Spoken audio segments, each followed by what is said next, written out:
کیونکہ آج ایک ساتھ 4 لڑکیوں کی سالگرہ تھی جس کے لیے انہوں نے حال ہی میں جھنڈیاں وغیرہ لگا کر انتظام کیا ہوا تھا، کیونکہ وارڈن کسی بھی لڑکی کو 9 بجے کے بعد نہ تو ٹی وی دیکھنے دیتی تھی، نہ اکٹھے بیٹھ کر کسی قسم کا ہلا گلا کرنے کی اجازت تھی۔ اس سے سالگرہ وغیرہ کی تقریبات 7-8 بجے تک کر دی جانی ضروری ہوتی تھیں۔ سالے کو دیکھتے ہی وریشے نے سیٹیاں ماری۔ آئیے، آپ کا ہی انتظار تھا، جلدی سے منہ ہاتھ دھو کر آ جائیں، آپ کے استقبال میں یہ ساری پلٹون بھوکی بیٹھی ہے، پہلے کھانا کھایا جائے گا پھر کیک کٹے گا، اور ہاں ویسے تو آج میری سالگرہ نہیں ہے، پھر بھی ازراہ مروت آپ ایڈوانس کے طور پر مجھے کوئی نیا جوتا، جوڑا، بیگ، شال کچھ بھی دینا چاہیں تو یو آر موسٹ ویلکم۔ سالے ہنستے ہوئے اپنے کمرے کی جانب بڑھائی، سب سے پہلے بیگ کو الماری کے اندرونی دراز میں رکھ کر تالا مارا، پھر منہ ہاتھ دھو کر نیچے آ گئی۔ کھانے میں نمکین گوشت اور چاول بنے تھے، میٹھے میں کھیر۔ آج کا کھانا لڑکیوں نے خود بنایا ہوا تھا۔ کیک کٹا، سب نے کھایا، گفٹ دیے گئے۔ سالے کے پاس گفٹ تو تھا نہیں، اس نے چاروں لڑکیوں کو 500 روپے دے دیے، پھر جلدی تھکاوٹ کا بہانہ کر کے وہاں سے اٹھائی۔ کمرے میں آنے کے بعد سب سے پہلے اس نے دروازہ مقفل کیا، الماری کا دراز کھول کر بیگ نکالا، بیگ میں سے خاکی لفافہ بیڈ پر خالی کر دیا۔ روپوں کے اوپر ربڑ لپٹا ہوا تھا، اٹھا کر انگلی پھیری کہ اندازہ کرنا چاہا کہ کتنے ہو سکتے ہیں۔ 20-30 ہزار سے زیادہ ہی لگے۔ اس کے بعد سارے پیپر ایک دفعہ پھر تسلی سے پڑھے، ہر جگہ اس کا نام سالے گل لکھا ہوا تھا۔ سارا کچھ واپس لفافے میں ڈال دیا سوائے فون کے۔ بیگ واپس الماری میں رکھنے کے بعد فون کی باری آئی، جسے اس سے آن کیا۔ آن ہوتے ہی اسکرین پر پیغام آیا، for emergency only dial the number present in this device. صرف ہنگامی صورتحال کی صورت میں اس فون میں موجود نمبر پر کال کریں۔ اس سے فون بک کھولی، وہاں صرف ایک نمبر پہلے سے موجود تھا۔ تھوڑی دیر تک دیکھتی رہی، پھر نمبر ملا دیا۔ دوسری طرف بیل جا رہی تھی۔ سالے اپنے سیدھے ہاتھ کے ناخن چباتے ہوئے کمرے میں ادھر سے ادھر چکر کاٹ رہی تھی۔ جب اس کو یقین ہو گیا کہ کوئی جواب نہیں ملنے والا، تب دوسری طرف سے فون اٹھا لیا گیا۔ ہیلو۔ آمنے سامنے ملاقات کے دوران جو آواز ہوتی تھی فون پر وہ مخفوت تھی، یہ آواز مختلف تھی، باریک بالکل نہیں تھی۔ سالے کی پہلے تو سمجھ نہ آیا کیا کہہ کر بات شروع کرے، پھر بولی، کیا تم وہی ہو وہی کون؟ جس کا یہ نمبر ہے؟ نمبر تو ظاہر ہے میرا ہی ہے، مگر میں یہ نہیں جانتا تم کون ہو اور کس سے بات کرنی ہے۔ آج مجھے ایک لفافہ ملا ہے جس میں یہ فون نکلا ہے، میں سالے بول رہی ہوں، مجھے اس آدمی سے بات کرنی ہے جو مجھے لاہور سے لے کر آیا تھا۔ ظالے کل۔ سالے کا جی چاہا فون سامنے دیوار پر دے مارے۔ ہاں سالے۔ اس شخص کا کیا نام ہے جس کے ساتھ تم لاہور سے آئی تھیں؟ مجھے اس کا نام پتہ ہوتا تو یقین کرو اس وقت تمہارے ساتھ سر نہ کھپا رہی ہوتی۔ پھر مجھے کیسے علم ہوگا کہ کس سے بات کرنا چاہتی ہو؟ سالے نا امید ہونا شروع ہو رہی تھی، ہو سکتا ہے یہ کوئی مذاق ہو۔ میں اٹھا کر نمبر ملا دیا، مزید پوچھنے لگی، یہ کہاں کا نمبر ہے؟ دوسری جانب سے بڑے شاہانہ انداز میں بتایا گیا، پاکستان کا۔ وہ تو میں بھی جانتی ہوں، پر پاکستان میں کس جگہ کا؟ تم کون بول رہے ہو؟ اول تو یہ ایک موبائل فون کا نمبر ہے، لینڈ لائن کا نہیں ہے، اسی جگہ کا تعین کرنا مشکل ہے۔ جہاں میں جاتا ہوں وہیں میرا ساتھ فون جاتا ہے۔ میرا نام خوشی محمد ہے۔ سالے رونے والی ہو گئی، اتنا بوڑھوں والا نام ہے؟ دیکھو لڑکی، تم جو کوئی بھی ہو، ایک 45 سالہ آدمی کو بوڑھا کہہ کر جھوٹ نہ بولو، نیلی ہو جاؤ گی۔ پھر سے امید کی کرن جاگی، اگر تم 45 سال کے ہو تب تو تم کوئی اور ہو، وہ نہیں ہو جس کے لیے میں نے فون کیا تھا۔ دیکھو تمہارے قریب کوئی چھوٹے چھوٹے کنڈلے پھالوں والا لمبا سا کلین شیو والا کوئی آدمی ہے جس کا رنگ بہت زیادہ کالا ہو اور سامنے کے 2 دانت باہر کو نکلے ہوں، وہ اپنی دائیں کلائی پر کیسیو کی سلور ڈائل کے اور ڈارک براؤن چمڑے والی گھڑی پہنتا ہو۔ اوہ، کیا تم کالیا کی بات کر رہی ہو؟ سالے کا جی چاہا جی بھر کر روئے، کیا اس کا نام کالیا ہے؟ ظاہری بات ہے، کوریا تو ہو نہیں سکتا، افریقہ سے آیا ہوا ہے، امریکہ سے نہیں۔ کیا کہہ رہے ہو خوشی محمد، کیا کالیا پاکستانی نہیں ہے؟ تم نے اگر اسے دیکھا ہوا ہے تو خود سے پوچھو، ایسی شیڈ اللہ نے خاص افریقہ کے نصیب میں کی ہے۔ ایک لطیفہ سنو گی؟ وہ اس کا سوال نظر انداز کرتی صدمے سے بولی، کیا اس کا مطلب یہ ہے کہ میں ایک افریقی کے نکاح میں ہوں؟ بھائی، آواز سے تو معقول لڑکی لگ رہی ہو، نکاح کرنے کو یہی ملا تھا، اس میں انسانوں والی ایک بھی صفت نہیں ہے۔ خوشی محمد صاحب، کیا آپ مجھے کالیا کے بارے میں کچھ معلومات دے سکتے ہیں؟ 1 منٹ ظالے، تم ایک دم تم سے آپ پر کیسے آ گئی ہو؟ پہلے میں جانتی جو نہیں تھی، اب جب آپ نے بتایا، آپ عمر میں مجھ سے بڑے ہیں، تم کہہ کر مخاطب کرنا اچھا نہیں لگا۔ پلیز مجھے کالیا کے گھر کا پتہ بتا دے، وہ کہاں سے ہے، کیا کرتا ہے؟ گھر تو اس نے ابھی تک بنایا ہی نہیں ہے۔ خوشی محمد کی آواز درمیان میں رہ گئی، گاڑی کا دروازہ کھلنے کی آواز آئی، پھر پیچھے سے کوئی بولا۔ آواز پہچانتے ہی لائن کی دوسری طرف وہ ساکت ہو گئی۔ میں گاڑی کے ساتھ ٹریکنگ ڈیوائس لگا کر آیا ہوں، مانیٹر آن کر کے اس پر نظر رکھیں، جو ہی جی پی ایس کے سگنل ملے مجھے گائیڈ کر دے، میں گاڑی میں انتظار کر رہا ہوں۔ وہ رکا، ان کا غور سے جائزہ لیا، چہرے پر بچے کے رنگے ہاتھ پکڑے جانے والے تاثرات تھے۔ میرا فون آپ کے کان سے کیوں لگا ہوا ہے؟ میری دوست کی کال آئی ہے، وہ سن رہا ہوں۔ دوسرے پل اس سے ان کے ہاتھ سے فون کھینچ کر بند کر دیا، اپنی سیٹ پر سنجیدہ چہرہ لیے بیٹھا، ونڈو اسکرین سے سامنے دیکھنے لگا۔ فون بڑی سی ہتھیلی کے اندر چھپ گیا تھا۔ کافی دیر خاموش بیٹھ کر اپنے اندر اٹھتے ابال کو کنٹرول کرنے کے بعد بولا تو آواز سیمی تھی۔ پلیز مجھے بتائیں، آپ نے سالے کو میرا نمبر نہیں دیا ہے؟ وہ شرمندہ بالکل نہیں تھے، بس ڈرامے کرتے ہوئے ادھر ادھر دیکھنے لگے۔ میں نے آپ سے ہی ہر چیز سیکھی ہے، کیسے اپنے کام کے ساتھ مخلص رہنا ہے، کیسے دوسرے لوگوں کو انہی کی بہتری کے لیے خود سے دور رکھنا ہے۔ مجھے یقین نہیں آ رہا کہ آپ نے بذات خود آج اتنا بڑا اصول توڑ دیا۔ آپ بھول رہے ہیں تو یاد دلا دوں کہ آپ اس کو کتنے بڑے خطرے میں دھکیل رہے ہیں۔ سر، اس کے لیے بہتری یہی ہے کہ وہ ہم سے دور رہے۔ اتنی بات کہہ کر گاڑی سے اتر گیا، لمبے لمبے قدم اٹھا تھا، دوسری گلی میں کھڑی اپنی سواری کی جانب جا رہا تھا جب فون کی وائبریشن ہوئی۔ اس نے آنکھیں گھماتے ہوئے کال اٹھائی اور تحکم سے بولا، میں تمہیں 2 گھنٹے بعد کال کروں گا، واپس فون مت کرنا۔ فون بند کر کے اپنی جیب میں ڈالا۔ ارد گرد زندگی پورے جوش سے رواں دواں تھی، گاڑیوں، رکشوں، موٹر سائیکلوں کے ہارن، لوگوں کی آوازیں، آتے جاتے لوگ، کھانے پینے کی دکانوں کے باہر رش۔ وہ ایک مصروف چوراہے کا سین تھا جس میں ایک 60 سالہ آدمی اپنی لمبی کالی اور سفید داڑھی، کھلے تریسوں والے کرتے کے ساتھ ٹخنوں سے اوپر اٹھی شلوار اور پیروں میں پشاوری چپل پہنے، سر پر سفید ٹوپی، کندھے پر سفید ململ کا کپڑا ڈالے، ڈرائی فروٹ والے اسٹال سے 2 کلو مونگ پھلی کے ساتھ ½ کلو پستہ خرید کر اندر گلی میں کھڑی اپنے کالے رنگ کی 4 ویلر جیپ لاریڈو میں بیٹھ کر وہاں سے روانہ ہو گیا۔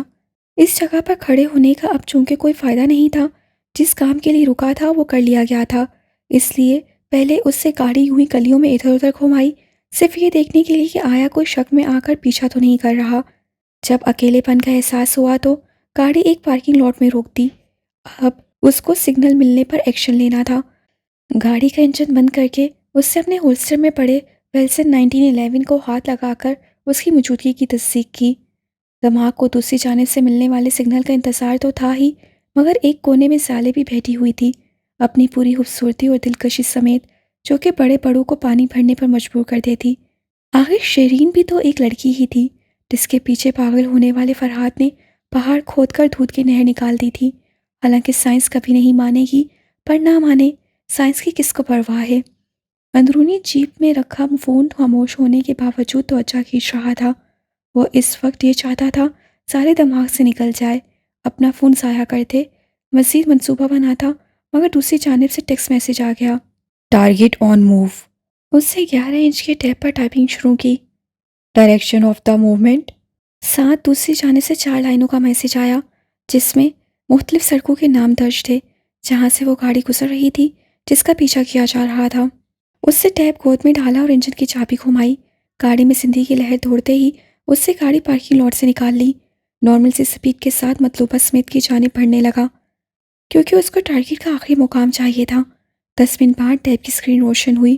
Target stopped. آگے راولپنڈی کے ایک پوش علاقے میں موجود بنگلے کا ایڈریس تھا۔ وہ اس جگہ کو جانتا تھا۔ گاڑی کا گیئر بدل کر سپیڈ بڑھا دی، بنگلے کے قریب پہنچ کر پہلے ایک سارا راؤنڈ چکر لگایا، پھر گاڑی کچھ بلاک ہٹ کر روک دی۔ 2 منٹ بعد جب وہ گاڑی سے نکلا، کالے لباس میں رات کا حصہ معلوم ہو رہا تھا۔ آدھے گھنٹے کے اندر اپنے کام کا پہلا حصہ مکمل کر کے واپس گاڑی میں آ گیا۔ اپنے ٹیب کی اسکرین کا سیکیورٹی لاک کھول کر جلدی سے اسے کنیکٹ کیا۔